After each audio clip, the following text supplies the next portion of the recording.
In this video, I want to talk about the things that you should be doing consistently to get you closer to your dreams, to your goals, to those things that are going to make like a really big difference in your life. Things like creating a Medium blog, starting your coaching business, kicking off that podcast, creating a product, which, side note, are absolutely achievable and doable dreams if you're taking the right actions to make them happen. Even though so many dreams are incredibly doable, it gets really hard to see them as doable, and it's very easy to get stuck. Maybe you try, you overanalyze a little, you have like a small failure, and then you give up. In this video, I want to talk about how to stop feeling stuck and start achieving your dreams. 5 things that you should be doing to achieve those goals. This video is brought to you by Skillshare, which is a great platform if you're unsure of what goals you want to achieve, or you need some guidance to help you get to the goals that you want to achieve. Skillshare is an online learning community for creators, and it has over 25,000 classes in things like design,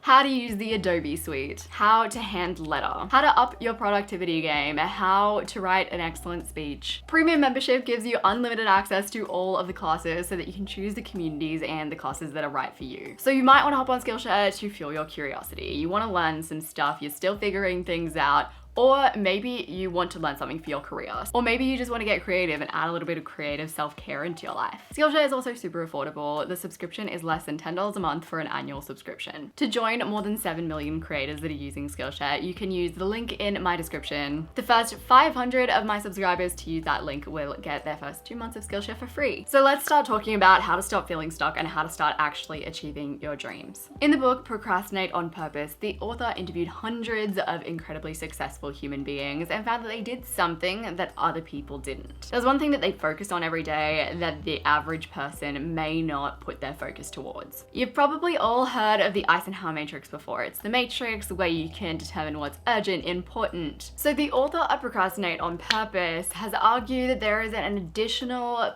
box to the Eisenhower matrix that's been missed. A box or a measure that high performers are using all the time to figure out what their priorities are. The additional measurement is significance. How long is this going to matter to me? So for example, editing a video, that's really important. But what would be more significant than editing a video is putting together procedures so that someone else can edit my video, because that is going to matter for a longer period of time than just getting that one video edited. If every day you prioritize the most significant thing, like writing that book or starting that podcast or launching that website or getting that system in place, imagine where you could be in 1 year's time. I'm also gonna add another additional point. So we're gonna make it 6 points in this video because this one I think is important and it sort of tags off what I was saying before. So prioritizing significance every day sounds fantastic. Putting it into action, what does that look like for you? So for me, tangibly working on my goals on a daily basis is the only way for me to achieve my goals. Like if I have an outcome goal, like I want to launch a course like my Thriving on YouTube course. If I want to write an ebook, if I have wanted to create a YouTube channel,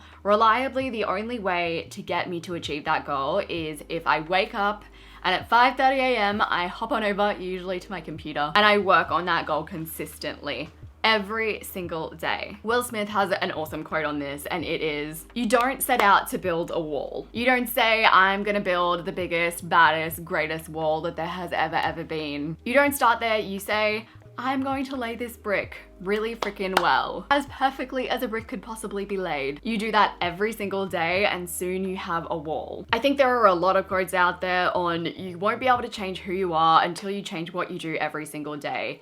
And I think that that is so incredibly true when it comes to achieving what you want to achieve in life. Create a routine of working on your goals every single day and see where that gets you. Doesn't have to be like 2 hours, it can be 20 minutes. I went to a workshop recently and they talked about a taxi driver. And a taxi driver told the person that was in his car, I want to be a doctor. And that person said, wow, you know, that's gonna take you like 10 years. And the taxi driver said, yeah, but in 10 years, I could also be a taxi driver. You might be totally time poor. It may be very hard to fit in your goals, but if you do add in 10 minutes a day of working on them, it's going to make a difference. Like you could either stay where you are or start working on your goals on a regular basis and be somewhere that you want to be in however long it takes you to get there. Okay, tangent over. Moving on to one that has been really important to me, especially since I started 2019, which is embracing fear, because courage is just fear walking. I think that was Susan David who said that. It is so easy to fall in the trap of thinking,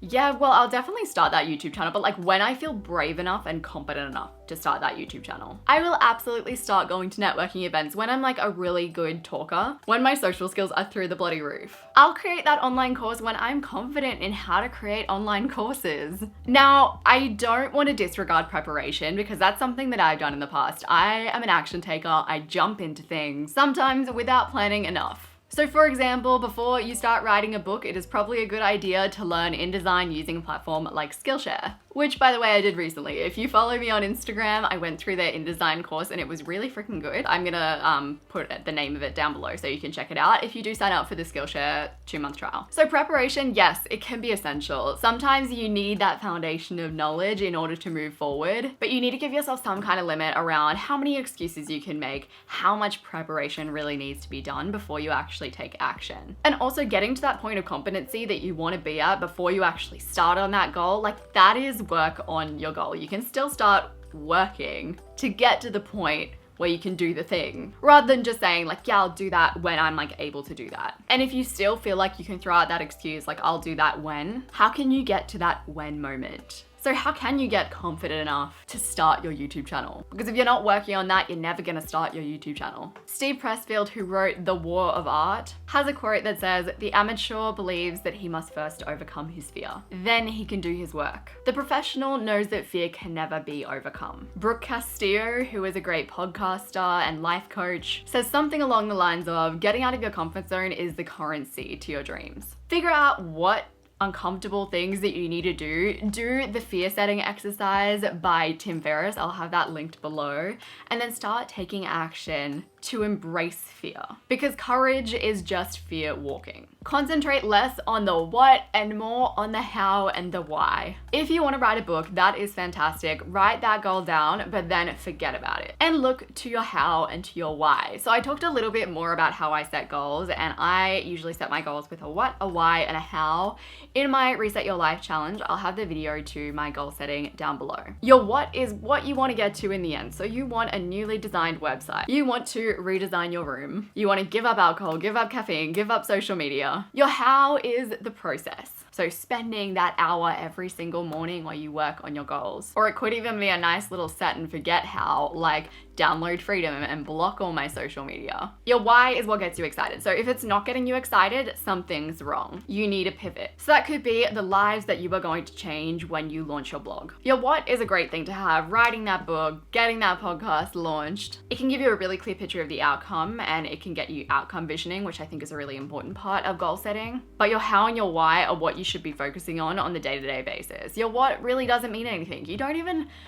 Smart goals are great, but you don't even really need to give yourself a timeline. So long as you are focusing on the process, you're gonna get to where you want to get to. So forget what you want to achieve, take that pressure on yourself and focus on the how and the why. The next thing that I want to talk about is slightly controversial, and it's something that I've only come to terms with more recently. If you are someone who can write down 20 goals and achieve them all, or have 5 different goal projects on the fly and get them all done successfully, keep doing you, because what you're doing is working. But after a lot of trialing, a lot of failures, I found that the only way that I achieve what I want to achieve to the level that I want to achieve it is by focusing on one specific thing. I actually found a great graphic the other day that articulates this really well. I'm gonna put it in front of my face, because yes, you can have multiple goals, but generally you don't end up where you want to be with all of them. You'll end up like a little way up with all of them, but none will be at the level that you pictured them being at when you first set out to achieve things. Pick one thing, give it your all, and see how that works for you. And I know how frustrating it feels to have someone tell you that, because I feel ya. There's a lot of things that we all want to do in life. As soon as I pick a goal,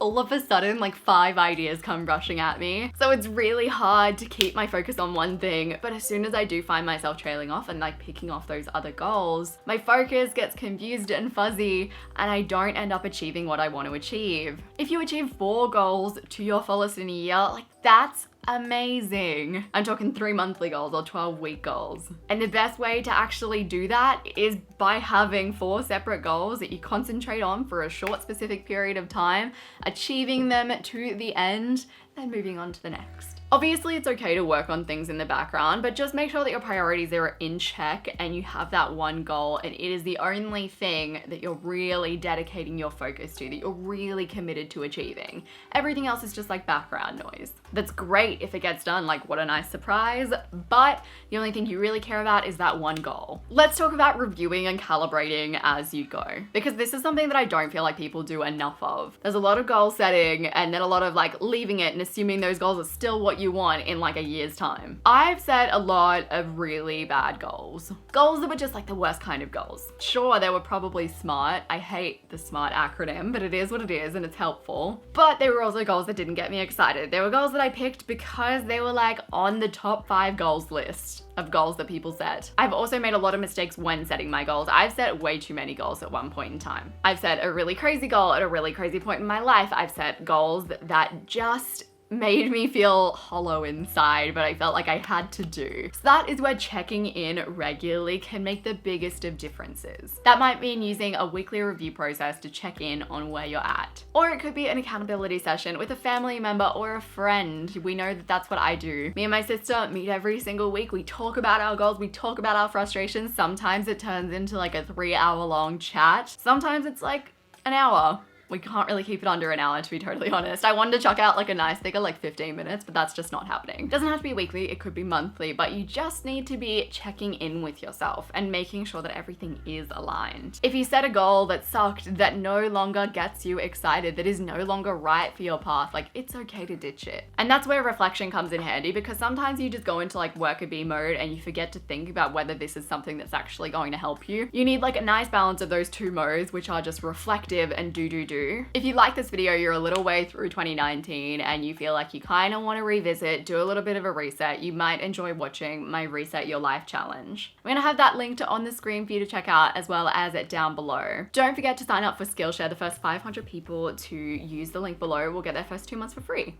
which is like pretty great. As I mentioned, I'm gonna put the Adobe InDesign course name down below because it was really good. It was so chunkable and it made me feel like a queen. Truly made me feel like a queen. Subscribe to my channel if you haven't already. I appreciate you guys so freaking much. And I'll see you very soon.